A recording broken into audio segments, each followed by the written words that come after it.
Hello, and welcome to the Chicago Humanities Festival. And today's program with Kimberly Drew and Jenna Wortham on Black Futures. My name is Elijah McKinnon, the Executive Director or Executive Diva of OTV. You can learn more about upcoming events at chicagohumanities.org and help support them by donating or becoming a member. Thanks to our captioner for making this event more accessible. All digital events have closed captioning, which can be controlled through YouTube. You can learn more about accessible services at chicagohumanities.org/access. This program is presented in partnership with OTV, an intersectional web series platform that supports artists from development to distribution that is Chicago-based, all Black, queer, and trans-led. Okay? Can we talk about it?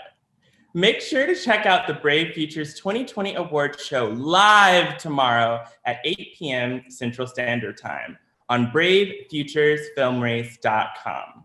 Performances, stunts, cameos, and brave Black futures await you. So make sure to join me on the internet and a gaggle of people from around the US as we see who takes home over $5,000 in prizes and the title of the Most Brave Film Award.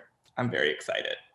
Now, join me in giving a virtual round of snaps for Ewing, Kimberly Drew, and Jenna Wortham. Hi, welcome everybody to this very exciting and wonderful conversation with none other than Kimberly Drew and Jenna Wortham. And we are here to celebrate the brand new incredible book, Black Futures. How are you both doing today? Eve, we love you. Thank you for saying yes to being in the book, and thank you for saying yes to doing this event. I just want to start there. Oh, thank you. How are you, Kimberly? I feel so good and so happy. I feel blessed and highly favored. I love you so much. And I also have to echo and say, I'm so glad that you're in the book and so honored that you would sit and talk with us.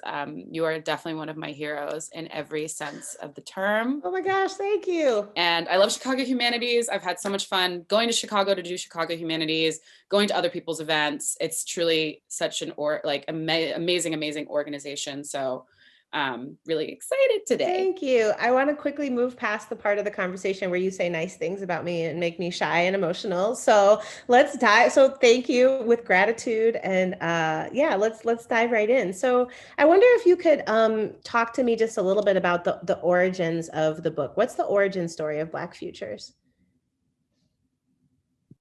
I'll start. I love the origin story.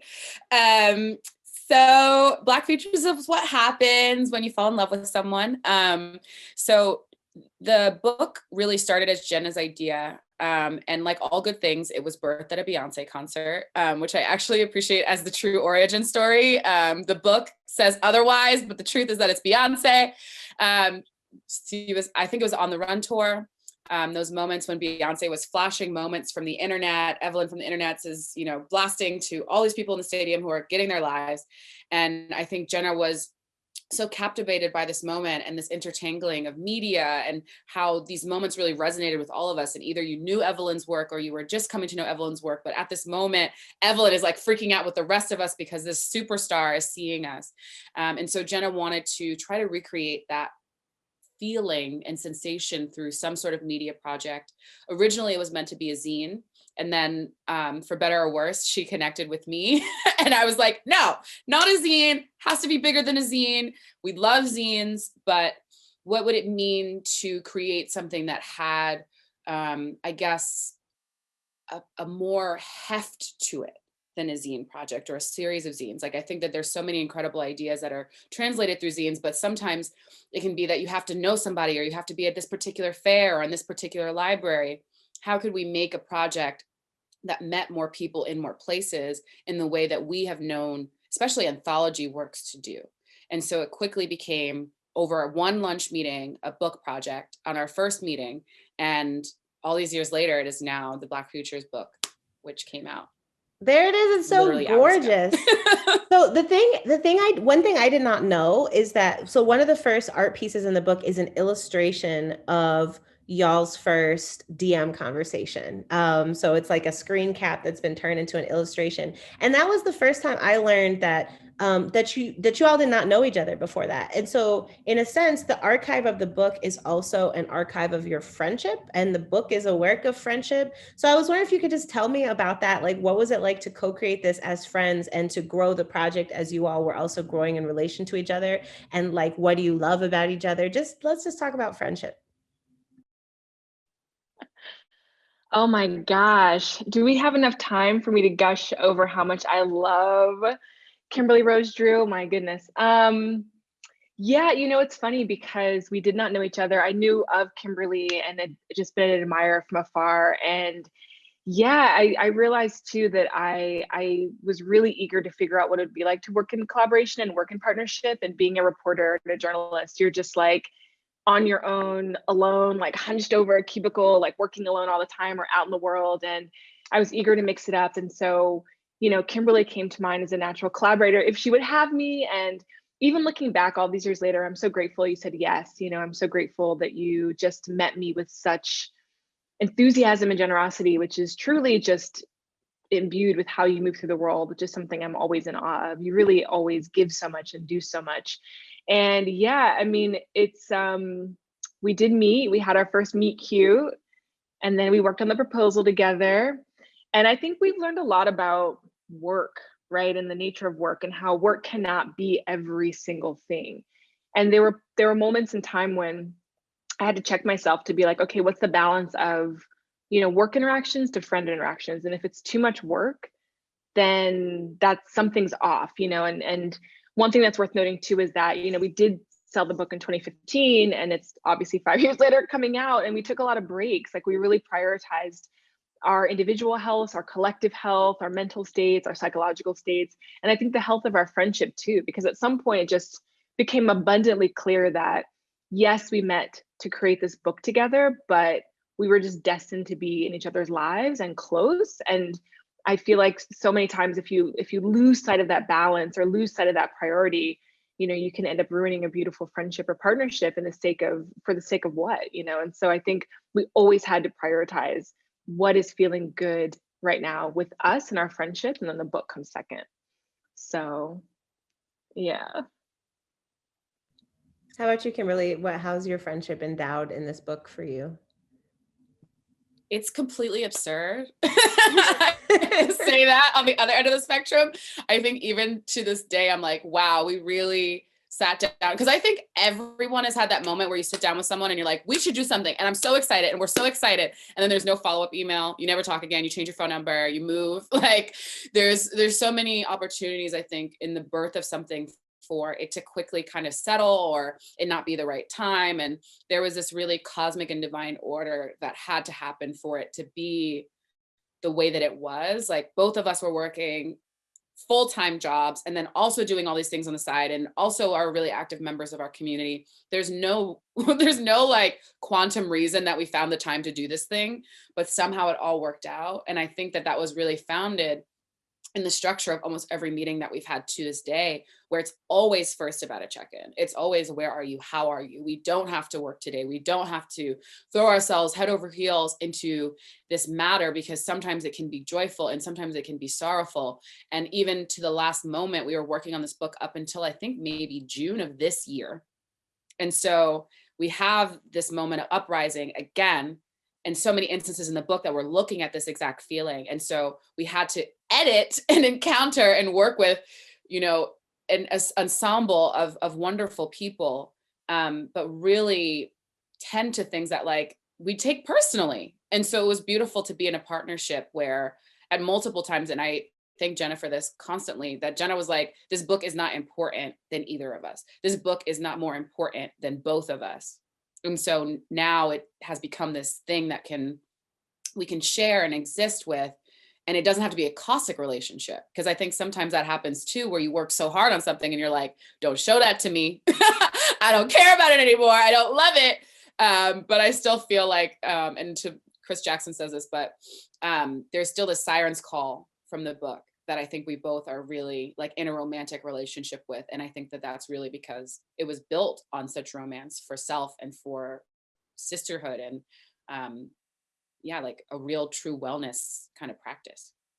That's so beautiful. I think that, you know, a lot of times people ask me about my productivity or my work. And I say all the time, number one, I collaborate some type of way on almost everything I do. Right. And on the other hand, I also try to collaborate only with people that I know value me over and above the labor that I'm producing on this particular project. Right. And it's such a trap when you get sucked into thinking the opposite of that important intervention from Jenna, which is that, you know, you are bigger and more important, you exceed, you know, this one thing, this one project. So that's really beautiful. And I hope people hear that. I'm curious to know, just because you brought up the 2015 thing, you know, like, for me, one important tenet of the way I think about Afrofuturism is about the nonlinearity of time, right? And the eternal return of things, which can be beautiful, and it can also be frustrating in the manifestation of like endless violence, for example, right? So 2020 becomes 2014, becomes 1963. So were there moments when, you know, you can't include everything that's changing and happening in the world in the book? Are there things that even since this summer have happened that you're like, oh, I wish I could get that in? Or do you just accept that this is the artifact that you made?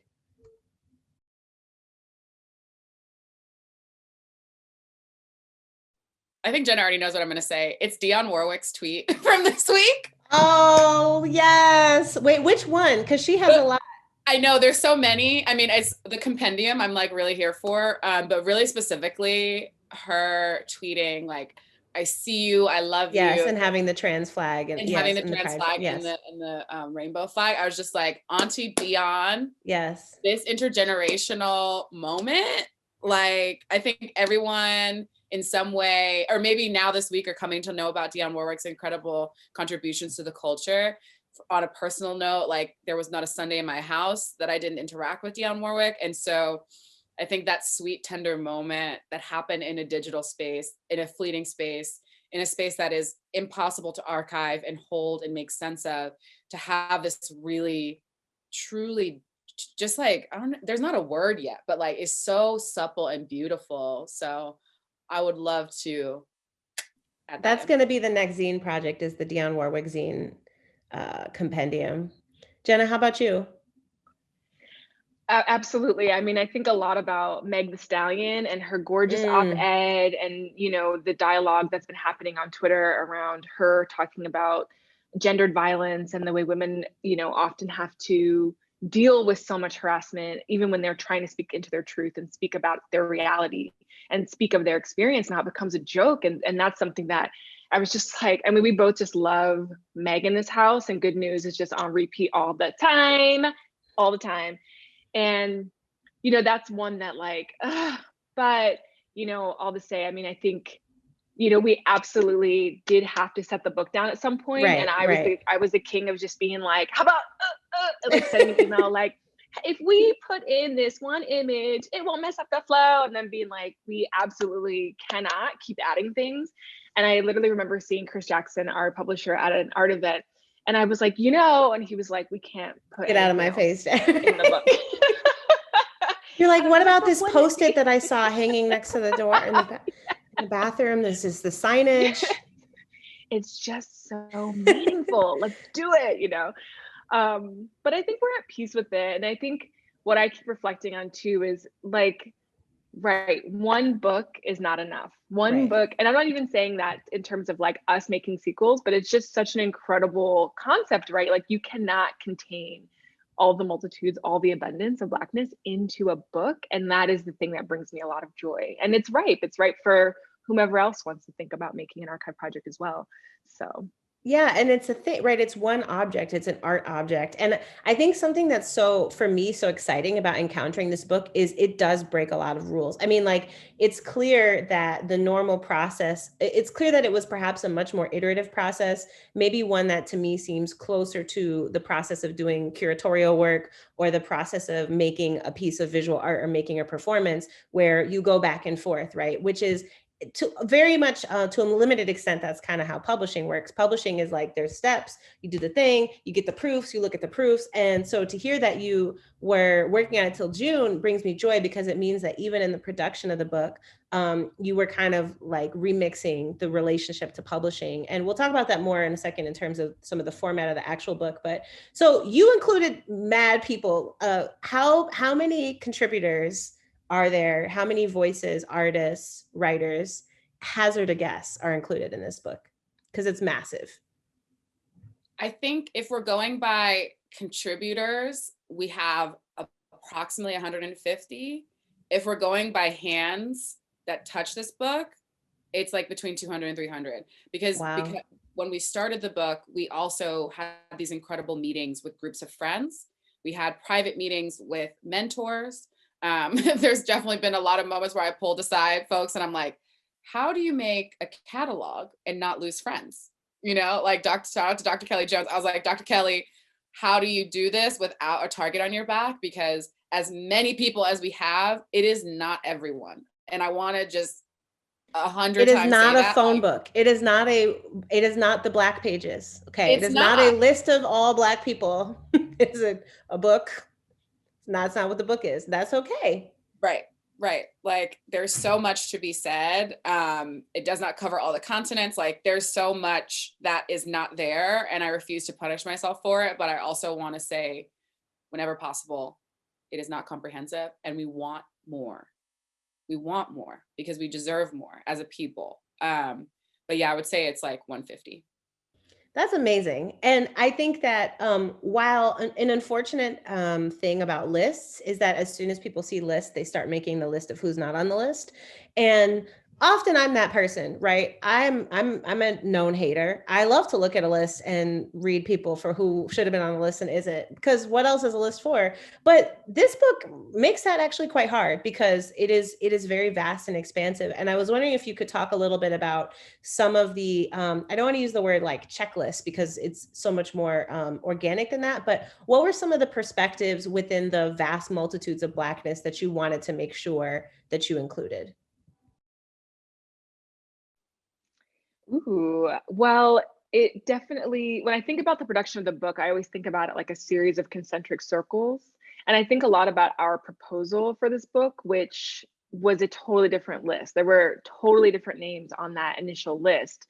But I think when we started, we just basically started amassing just like anyone that we knew in our circles who were creating, anything interesting, any interesting writers, poets, and just started reaching out to people. Like, what does this prompt? What does it mean to be Black and alive right now mean to you?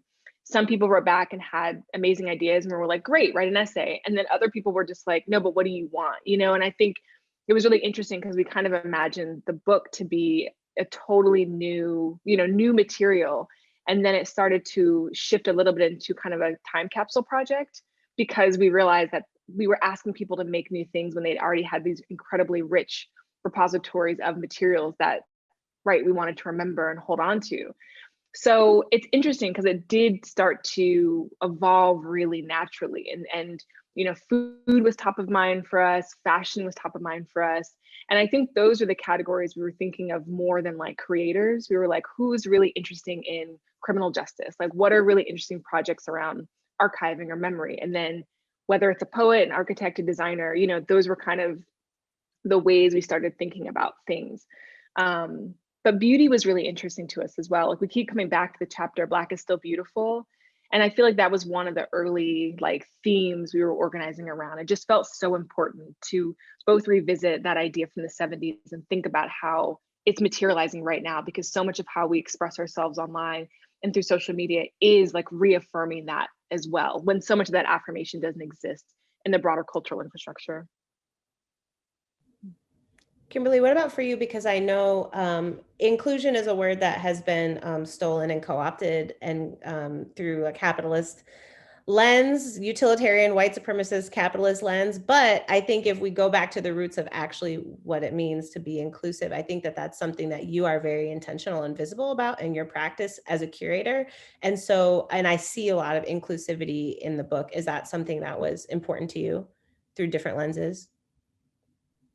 Yeah, absolutely. I appreciate that acknowledgement. for us, especially like, I think, well, today, this won't screen today, but today, now that we're screening it, we're making a time capsule right now. So right, we're in this vortex, and we're coming to you from the past. Exactly. And this moment is like an important day in terms of visibility around disabilities. And I think when we were thinking about this book, we wanted to make sure that it could be as accessible in as many ways as possible, capital A, lowercase a. And so we were really lucky to have folks like Saray and Carolyn come together to have a conversation about Black disabled futures, which I think is one of my favorite pieces in the book, even though when you ask us later what our favorite piece is, I will deny.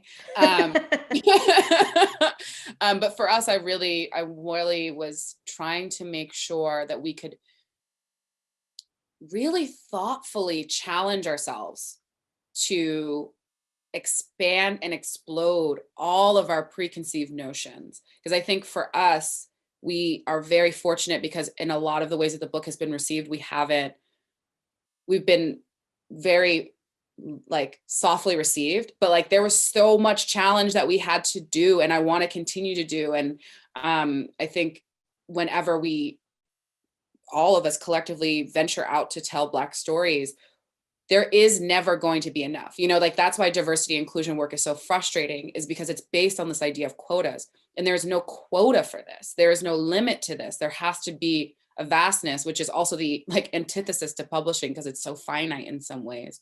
But for us, we're like, okay, we have to be thinking about all these different ways and who often is excluded and how can we forefront those voices. Like there's an incredible presence of East African contributors in the book, because I know so many times when we're thinking about the continent, those folks are overlooked. It's just facts. It just happens. And I don't know why.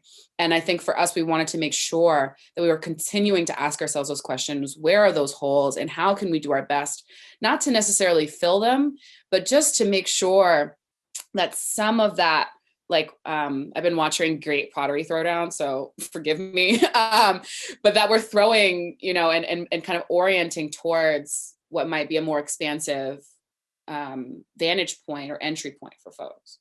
Yeah, I love that. And it makes me think like the opposite of a quota maybe here is a quilt, right? Where it's like, it's no one person or group in the book is representing like, we've now reached nobody can complain or cancel us over this thing because we have this person here. It's more like a collective of voices coming together. And I just so appreciate it because it makes me sad the ways that even the idea of something like black excellence or a Black visual aesthetic can still be so exclusionary if there are no fat people and there are no disabled people and there are no trans people and there are no undocumented, right? Like, and so I love this assertion of these multitudes of Blackness that are building this quilt together in this shiny, shiny book.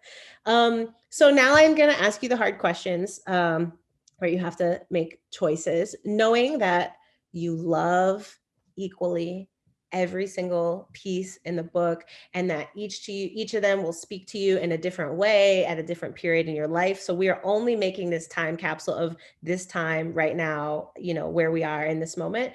I want to ask you about some specifics. Yeah, we put in a box, we just put in a box.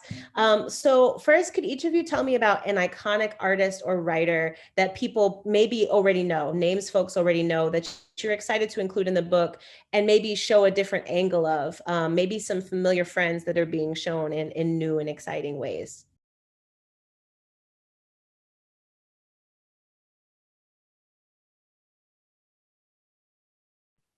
This is my thinking dance. I'm like, yeah, who am I gonna pick? Whoever it is out there somewhere, and they're like, I sense a disturbance in the force, but I don't know why. I feel as though someone is about to choose me.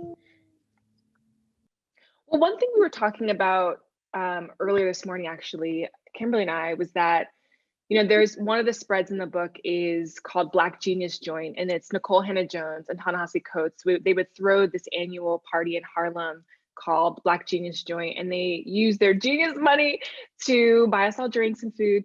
And we just included a bunch of snapshots from the spreads. And I think so many people, when we think of like the Black intellectuals of our time, present company excluding me too, those are two of the names that come right up, right? And I think there are many, many things we could have pulled from there. I mean, God, 1619 Project, obviously, case reparations. There's so much between the world and me that we could have pulled. But there was something really dynamic and exciting about showing the two of them just with their hair down, right? And what it means for them to be in community and how they want to participate and nurture and mentor younger writers. And so that's something for me that felt really important, and maybe wasn't an obvious thing that people would expect to see in the book, but that was a very intentional and deliberate choice. Like, people know so much about their contributions, but here's a side of them you don't know. And here's one thing you may not realize about them. I mean, they both love to party. So I don't know, that was one that immediately came to mind for me. Passing the baton to you, Kimberly. Sorry, I'm so corny. I think for me today, in this exact moment, on this longitude and latitude, my, I guess, more household name is Carrie Weems, who has been such an incredible force, especially I think for Black femmes and how we see ourselves represented. From the Kitchen Table series and beyond, and through her work as a social justice practitioner as well. She is so important to our journeys, I think, as bookmakers as well. And in the book, I think what's interesting to me is the way that we were able to pair Carrie's museum series, which is a kind of lesser known series, alongside Sarah Lewis's original essay about her Vision and Justice project, which many know through her Vision and Justice issue of Aperture magazine that definitely blew up and like went into many reprints. But Sarah's also like a big sister in many ways. And so I think being able to pair them in this conversation where Sarah is talking about what it means to teach art history that isn't centered around whiteness. And then also thinking about Carrie's museum series, which could be seen about exclusion and this limitation in our bodies in and outside of institutions, but is really about Carrie and her relationships to these architectures and to these institutions, which I think is oftentimes denied to Black practitioners. It's like, we're here and doing these PhD programs and spending all these same exact human hours, and somehow all the conversations are about the white people in the room. And I just don't understand that. Like, in my career, so many times people have asked me what it is like to work at an all-white institution. And I'm like, I am the one working. Like, let's talk about that. What am I learning? What am I garnishing? And of course there's hardship, duh. But like, there's so much more to be said when we're able to set that aside and center ourselves. And then also think about that centering as a praxis and a pedagogy for others. And so I really love the two of those women. And then with, of course, like, and Dr. Deb Willis isn't in the book, but she's very much in that piece too, as another human who is just, there is no Black futures without. I love that because, you know, for me, for me, something that's at the core of Black feminist practice, and by for me, I mean, like, has been written about by lots of brilliant people, like Patricia Hill Collins and others, but thinking about the ethic of care and acts of caring as being an essential core of like Black feminism.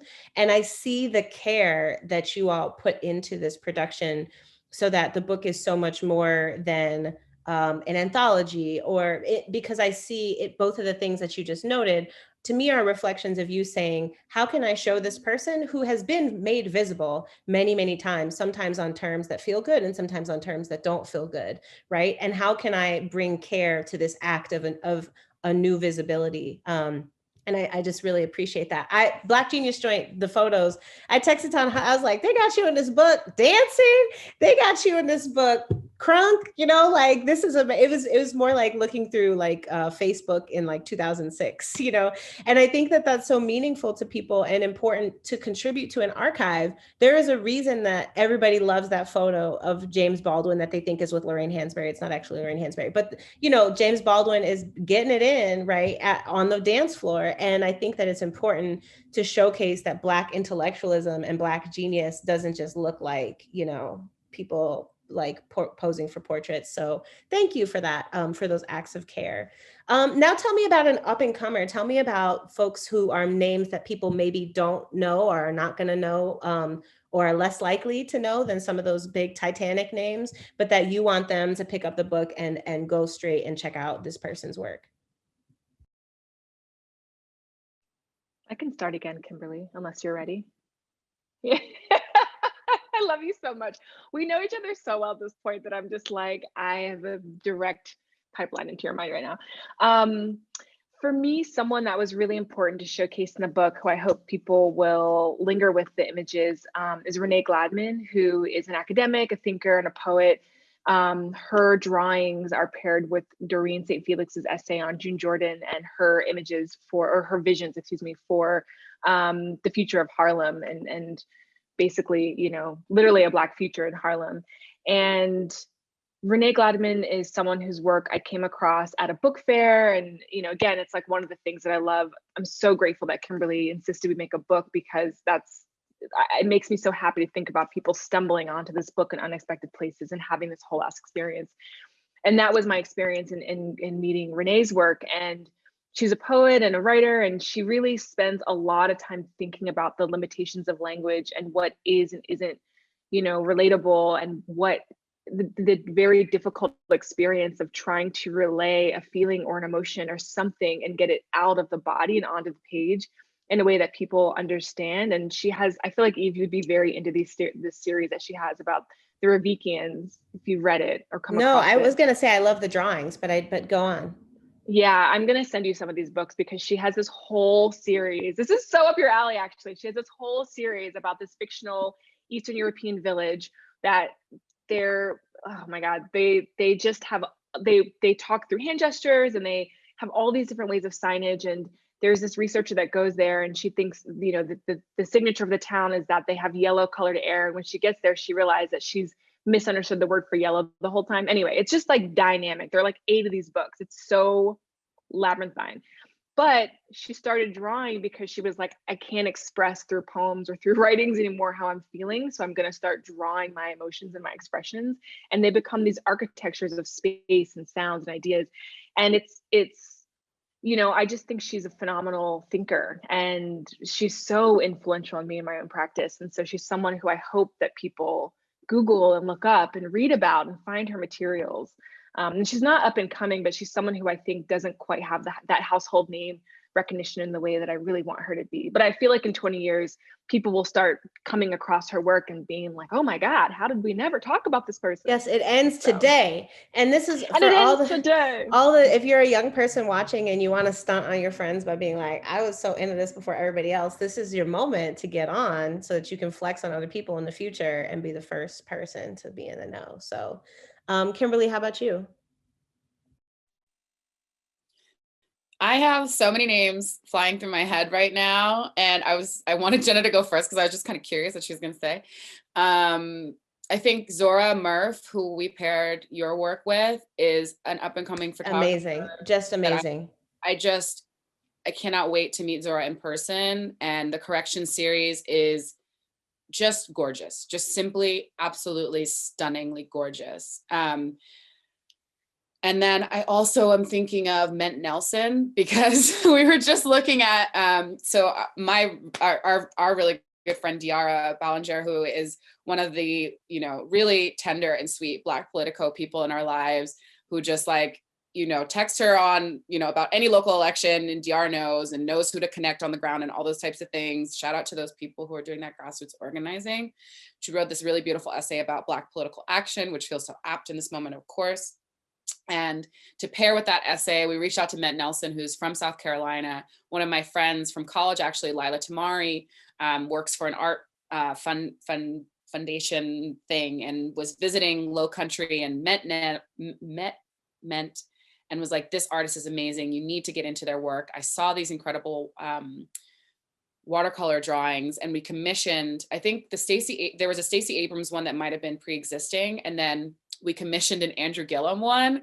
And honestly, low key, Andrew Gillum is one of the many mascots for Black Futures, because let me tell you, Andrew Gillum's 2020 and the chaos, and then also the triumph of getting so many people. It was wild. It's wild. That's the kind of Black Future I want. I want this incredible enfranchising moment, right? And then also a little chaos on the side, because that's Black excellence looks many ways, and it's messy. Black masculine, messy excellence. I'm going to work on that. Excellent. We're going to come together. We're going to workshop it. No, those watercolors are just amazing. They're incredible. And I think that, and thank you also, you know, when I said that thing about showing care, that's how I felt about seeing my own work, which I'm very blessed and grateful to have had included in the book, and seeing one's own work through a new lens, right? Seeing it paired and also giving me an opportunity to collaborate across time and space with this incredible visual artist. So that is so dope. And I think, you know, I was trying to describe the book to some folks, and you know, I think there are a lot of people that are going to bring this book into their homes who maybe have not ever encountered something like this before, right? So it's not exactly like an art book that some people might have in their house. And then a lot of people don't have art books, catalog books that you buy from the museum gift shop at their house, right? And so I think most of us are going to need to access this book differently than other books we're familiar with. What are some of the tools and vocabularies that you all have invented and embedded throughout the book that you're using to invite people and really teaching them a new way of interacting with the book? What are some of those things, tools and vocabularies you've developed? What a great question. Thank you for that. This is where we would love to shout out our design team, Marcos Key, a queer design team that we worked with who really were influential and instrumental in designing the visual language of the book. So one of the key things they worked on was a color coding system. And so it's not something you'll necessarily notice in the first read through, but whenever there's a recipe, it's the color green. You know, there are these recipe icons in the book as well, designed by Megan Tatum, who also made a lot of the graphics for Solange Knowles projects. And those are indications that these are things you can do outside of the book and offline, you know, and it's really subtle, which I like. So it's kind of, if you notice it and it's helpful for you, great. But if you don't, it's fine. But a lot of it works so that the book can just be entered in any place you want. And it's not a linear book. I actually got texted from a high school friend who bought the book, someone I have not talked to for years, but my number hasn't changed in forever. So I was just like, damn, Adrian, like you still got my number. And one of the things he was reflecting on, he was like, I feel like I want to read it from start to finish. And I kept writing back, like, you don't have to, like, you can literally start anywhere in the book. The related entries, which are in the lower right-hand corner of most pages, they send you to another place in the book. And that was also Marco's Key, you know, and I think Kimberly and I came to them and we were like, I think Kimberly, you were like, can the book be a circle? Like, we were just like, how do we make sure that people understand this is not a regular, like, front to back read? And they were immediately like, okay, here are the ways we're going to signal to readers. And it may not be something, again, people get on the very first flip through, but over time, you will understand that, like, anywhere you start in the book will take you someplace else. So. Yeah, there's the color coding, there's the little geometric designs. You're borrowing from the language and the logic, some of which might be familiar to people if they have been to an art gallery or if they've used Wikipedia, right? And then some of the things are also multimodal. So there's a mix, there's a mixtape that goes, right, with the book, and there's links to that. So I just thought that was really exciting because I think it's really an expansive view of the languages you can use to invite people into what a book can do that's a little different. We are running low on what people refer to as time that I begrudgingly subscribe to for practicalities purposes in my daily life. And so as we wrap up, I want to know, I'm very fortunate, I said before we started, I'm very fortunate to be talking to you at the beginning of the book tour before you start to get salty and people have asked you every conceivable question already. So I'm going to take advantage of that. But it's also a time for visioning because your book is being born and it's still calling to you with that siren song. So what do you want this book to, what kind of life do you want this book to have in the world? How do you want it to move? Who do you want to read it? You know, you're letting it go now and it's going to go do its own thing without you. So what are your dreams and aspirations for the Black future of Black futures? My eyes are welling up. I'm so emotional. Thank you. It's like I said, it's beginning a tour privilege. In 3 weeks, you'll be like, I don't know, and I don't care. Oh my gosh. I don't know, Kimberly, what do you think? Yeah, I mean, when you were asking your last question, I was thinking so much, and I know this isn't true for everyone, and I want to be really aware of that, but you know, I'm my best reference. My mother has a shrine to Michelle Obama in our house that is not coming down, you know? And I think for us, we wanted to make a book that had that kind of energy where it was like, this is for us. And there's this incredible Carrie James Marshall painting, I think from Chicago's very own, I have to contractually obligated to say. Yes. Shout out to Chi-Town. And there's this portrait of an angel, and in the background of the angel, there's like a painting of MLK and JFK and then someone else. And just thinking about like the way that we build these tomes and these tributary kind of things, and we keep them in our home. And it is, I think, the Blackest thing, and really just like a marginalized people thing. So I hope that the book as a physical thing lives in that way. And then I think more broadly, we've just gotten so many pictures from our friends' kids with the book that I'm like, that is it. Like, that's it. Like, I think we had one conversation with another set of friends who were like, I'm so glad my child is going to grow up in a house with this book. And there's a lot that could probably be said in a more like smarty pants kind of way, but I'm just like, Black futures with the babies, like I just didn't account for that. And so being able to see that happen I'm done. Like, the award's hopefully great. I want everyone to be celebrated, but like my friend's kid likes the book, even just because it's pretty. And that's more than enough for me. And adding to that, our friend Darian Simone, who's a beauty writer, was like, for some, like in some odd mailing mix up, her copy of the book got sent to her granny in Columbus, Ohio. And I was like, that's your granny's book now. I will personally send you another book if I have to, but that book belongs to your granny. And I think that is actually the perfect embodiment. It's like both my guide child, her mother sent me a picture of her like unboxing the video and like ripping into it. And then, yes, and then the image of her holding it up. And then Darian's granny with the book. Like, that's really the totality of it. Just like that it can go into these homes and hopefully be, you know, I don't know, just cherished and approachable and just out there for so many different people. That's really it. That's so beautiful. And the great thing about that dream is, much like the future, it's already happened.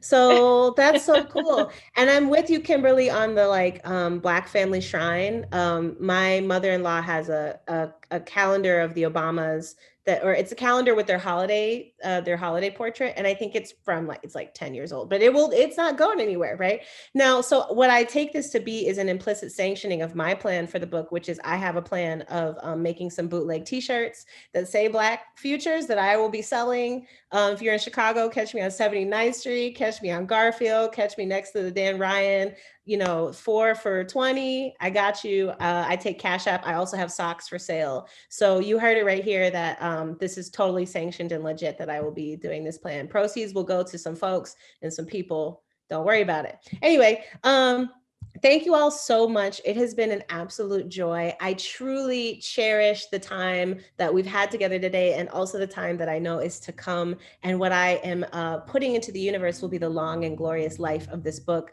and all of the hands that touched it. So thank you so much.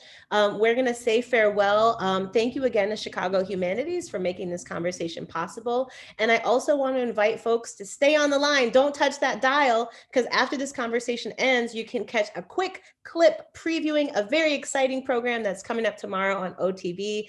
So don't miss it. Jenna Wortham, Kimberly Drew, thank you so very much for the ways in which you've made our Black futures possible, legible, and celebrated. And I'll talk to you all soon. Bye. Thank you so much. And thanks also to our book partner, Seminary Co-op. And another shout out to OTV. Shout out to the whole city of Chicago for just holding it down. Shout out to all the hands.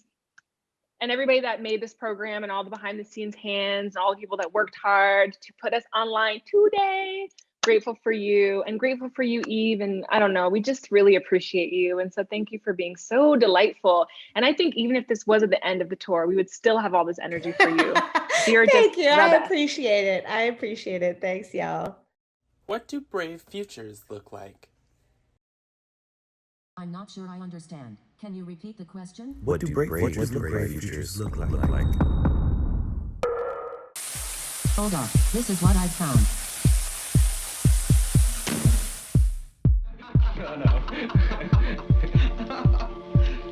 Because I've been talking for such just a feeling. It's just a feeling. It's like, how do you tell somebody how it feels to be in love? How are you going to tell anybody who has not been in love how it feels to be in love? You cannot do it to save your life. Midnight skin. You're less than your torrents. More than your Black Sea unmoving. Enough. Still. Present. Does this answer your question?